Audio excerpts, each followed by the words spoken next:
Hai semua, di sini kita akan membahas materi metabolisme di biologi kelas 12.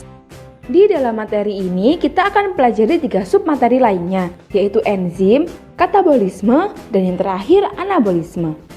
Sebelumnya kita perlu mengetahui apa itu metabolisme. Metabolisme adalah seluruh reaksi biokimia yang bertujuan untuk mempertahankan kehidupan yang terjadi di dalam suatu organisme.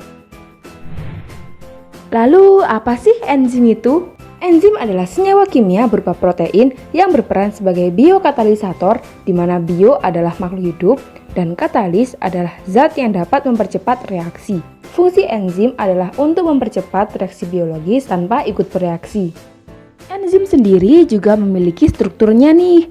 Struktur enzim terdiri atas sisi aktif yang merupakan tempat menempelnya substrat atau senyawa yang akan diubah oleh enzim. Nah, enzim di dalam tubuh kita tersusun atas 2 komponen, yaitu apoenzim yang merupakan enzim yang tersusun atas senyawa protein dan merupakan jenis yang paling mendominasi dari semua struktur enzim yang ada, dan kofaktor yang merupakan enzim yang tersusun atas senyawa non-protein dan dibagi menjadi kofaktor organik dan kofaktor anorganik. Gabungan antara apoenzim dan kofaktor dinamakan holoenzim. Selain memiliki struktur, enzim juga memiliki sifat-sifat khas loh, yaitu 1. Enzim tersusun atas protein. 2. Enzim merupakan biokatalisator. 3. Enzim bekerja secara spesifik.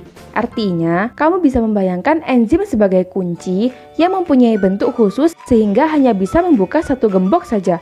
Keempat, enzim dapat digunakan berulang kali atau reusable. 5. Enzim tidak ikut berubah menjadi produk. 6. Kerja enzim bersifat bolak-balik atau reversible. Selanjutnya kita akan masuk ke submateri katabolisme.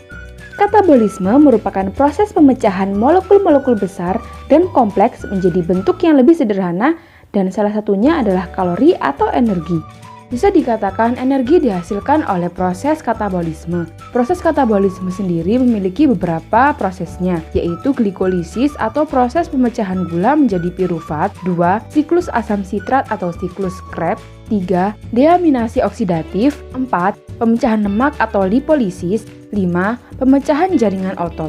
Katabolisme sendiri juga dipengaruhi oleh hormon-hormon loh. Hormon-hormon yang berperan dalam proses katabolisme diantaranya adalah kortisol, yaitu hormon yang membantu mengatur metabolisme protein, lemak, dan karbohidrat. Sitokin, yaitu zat yang mengatur interaksi antar sel dan berperan dalam mengatur sistem kekebalan tubuh. 3. Glukagon, yaitu hormon yang dihasilkan oleh pankreas. Adrenalin, yaitu hormon yang dikenal sebagai hormon epinefrin yang dapat meningkatkan detak jantung, menguatkan kontraksi jantung, dan meningkatkan aliran darah ke otot. Beberapa hal yang dapat menghambat proses katabolisme adalah kurang beraktivitas, kekurangan kalori, dan juga kurang tidur, stres, serta mengonsumsi obat-obatan tertentu. Selanjutnya ada anabolisme, yaitu lintasan metabolisme yang menyusun beberapa senyawa organik sederhana menjadi senyawa kimia atau molekul yang kompleks. Proses anabolisme sendiri membutuhkan energi dari luar. Energi yang dapat digunakan dalam reaksi ini dapat atau bisa berupa energi cahaya ataupun juga energi kimia. Energi tersebut selanjutnya akan digunakan untuk mengikat senyawa-senyawa sederhana menjadi senyawa yang lebih kompleks. Total penjumlahan dari reaksi anabolisme serta katabolisme inilah yang disebut sebagai metabolisme. Anabolisme sendiri terdiri dari 3 tahapan dasar, yaitu produksi prekursor seperti asam amino, monosakarida, serta nukleotida. 2. Aktivitas senyawa-senyawa tersebut kemudian membentuk reaksi dengan menggunakan energi dari ATP. Penggabungan prekursor tersebut kemudian akan menjadi molekul-molekul kompleks seperti misalnya polisakarida, protein, lemak, serta juga asam nukleat. Anabolisme yang memakai energi cahaya tersebutlah yang kemudian dikenal sebagai istilah fotosintesis. Sedangkan anabolisme yang menggunakan energi kimia dikenal sebagai kemosintesis. Seperti halnya katabolisme, anabolisme juga melibatkan hormon dalam prosesnya, yaitu 1. Hormon pertumbuhan yang diproduksi di kelenjar pituitari, fungsinya untuk mengatur pertumbuhan tubuh.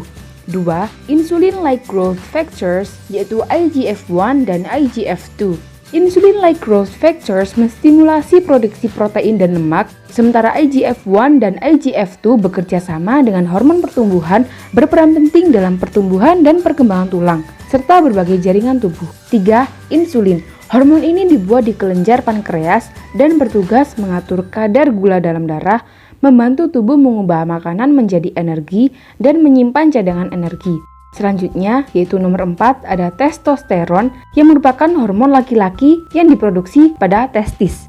Yang kelima, ada estrogen, yaitu hormon wanita yang diproduksi di dalam ovarium. Nah, itu dia materi mengenai metabolisme. Kalian bisa menanyakan pertanyaan di kolom komentar, nanti akan kami jawab. Bye-bye!